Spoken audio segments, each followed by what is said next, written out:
Hello, this is Duncan here for Cambridge Retail Advisors in the latest edition of Cambridge Property Corner.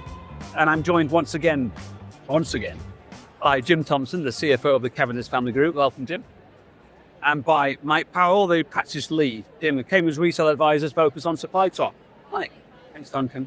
So as we get started, we're talking about predominantly about supply chain and distribution.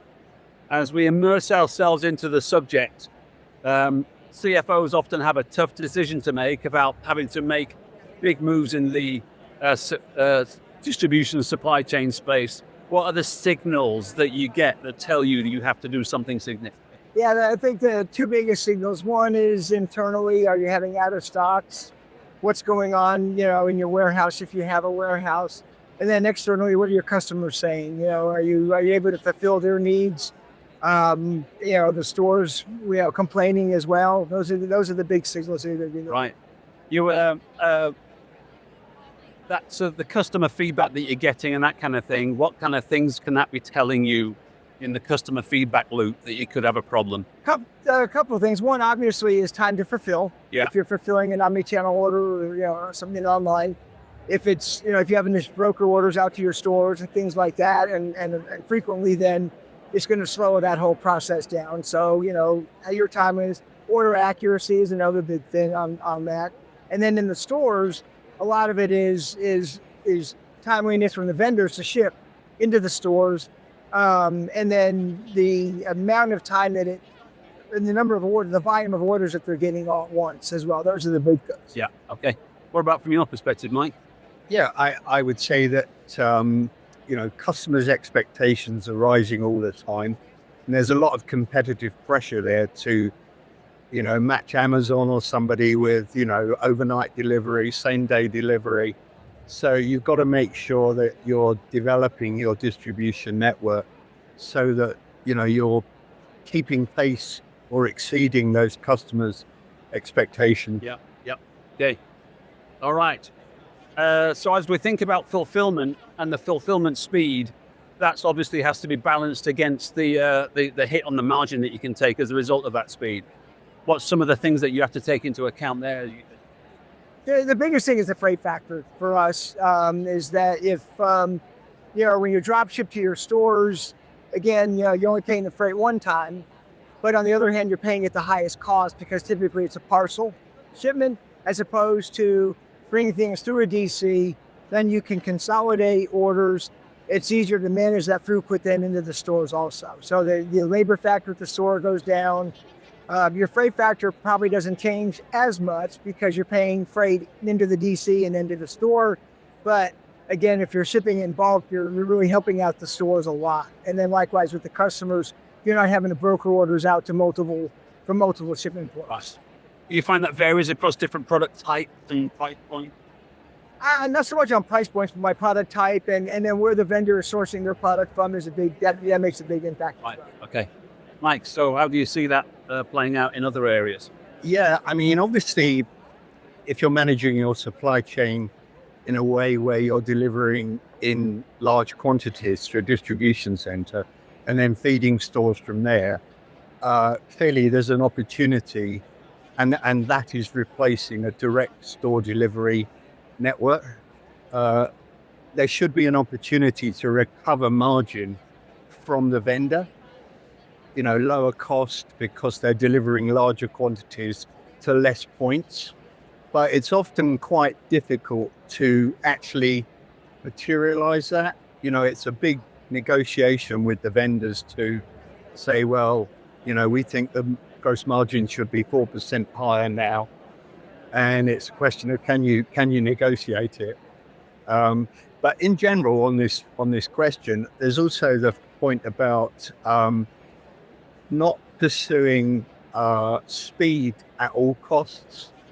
You've got to balance the cost of servicing the customer with the speed that they're looking for. So it's an optimization of those two things. Stuff. It's a lot. That's interesting. So if we think a little bit about the risk in this, what would you say is the biggest risk that retailers underestimate when they're looking at it? I think a couple of things. One of the biggest risks is dependability of the vendor. Are they able to scale with you as you grow your business? And then how flexible are they? And how quickly can they react to your changing needs?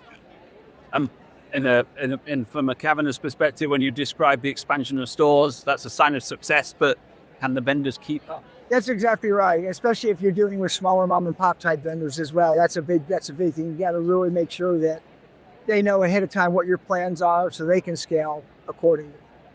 Any other areas of risk that you've spotted, Mike? I think seasonal peak demand is an important factor.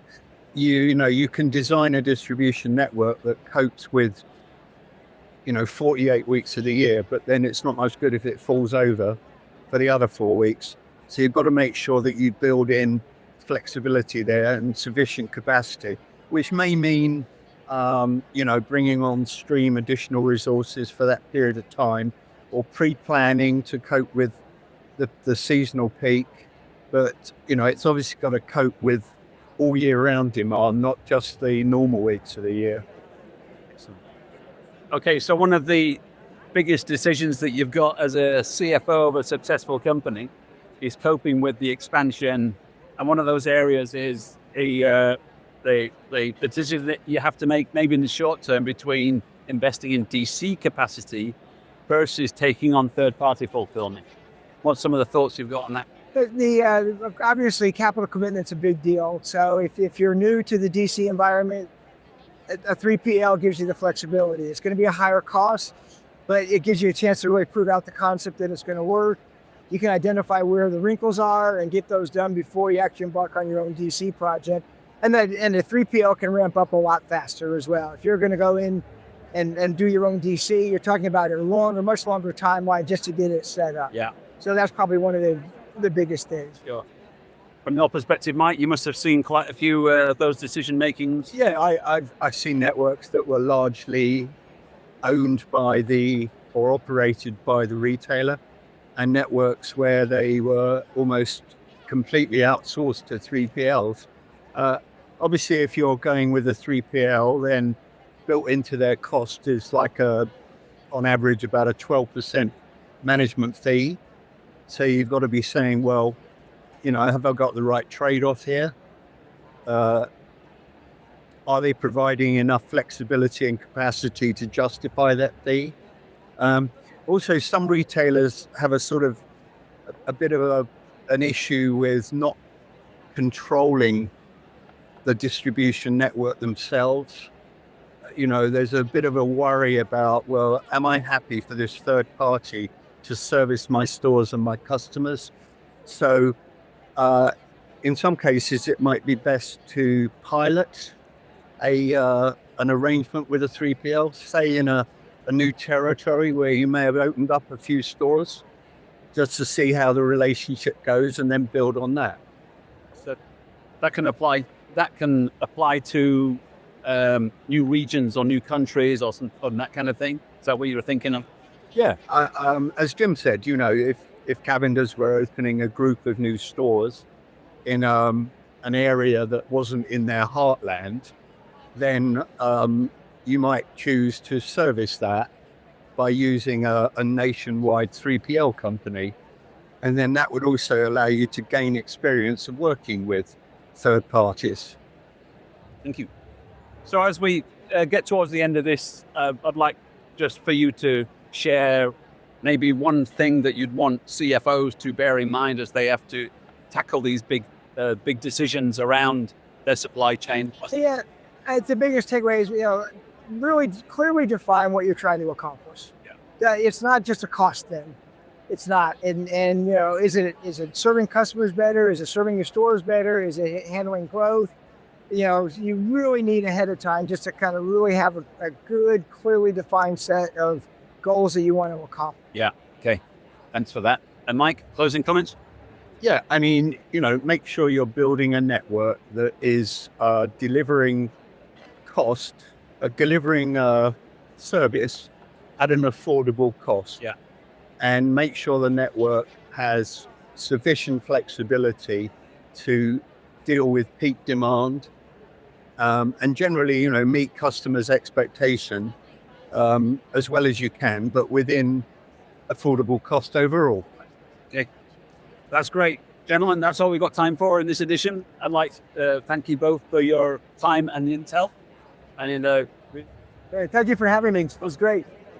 this is Duncan for Cambridge Retail Advisors. Back to the studio.